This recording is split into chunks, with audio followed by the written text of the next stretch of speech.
Assalamu alaikum wa rahmatullah. Alors, bonsoir à toutes et à tous.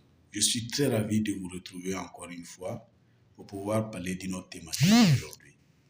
Alors, la thématique sur laquelle je voudrais qu'on discute aujourd'hui, c'est cette thématique-là qui va parler de motivation. Pour moi, quand je parle de motivation, c'est quoi?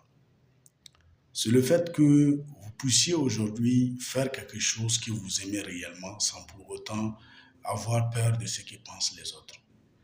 C'est le fait que vous ayez le courage et aussi la détermination plus la discipline pour faire ce que vous allez faire sans pour autant penser aux critiques ou encore aux propos des autres. C'est le fait d'avoir assez de confiance en vous pour pouvoir faire ce que vous faites avec fierté également. C'est aussi comprendre à quel point vous êtes d'abord une personne importante. C'est aussi vous découvrir. Pour moi, la motivation, c'est chercher d'abord au fond de soi-même qui nous sommes. Comme il est dit dans la clé de la maîtrise, nous devons être avant de pouvoir faire et nous ne pouvons faire que dans la mesure où nous sommes. Et ce que nous sommes dépend de ce que nous pensons. Fin de citation. Je voudrais tout simplement dire ici qu'il faut comprendre qui nous sommes d'abord. Et lorsque nous savons qui nous savons ce que nous pensons.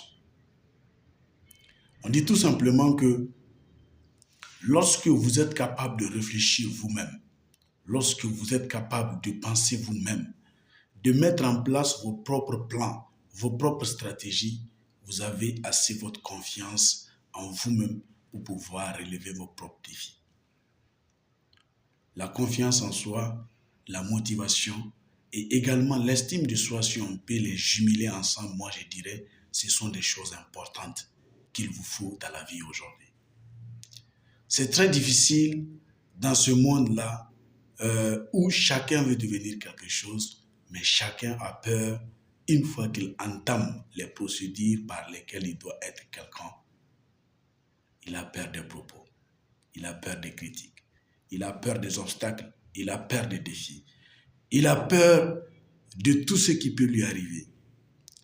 C'est vrai, à un certain moment, il faut avoir peur, mais il faut aussi être capable, à un certain moment, de dire non à ses peurs, d'accepter les réalités, de comprendre que lorsqu'on grandit, les obstacles sont grands aussi. Et de se préparer psychologiquement et mentalement dans la tête que ce sont des choses qui vont arriver et ce sont ces choses-là qui vont faire grandir.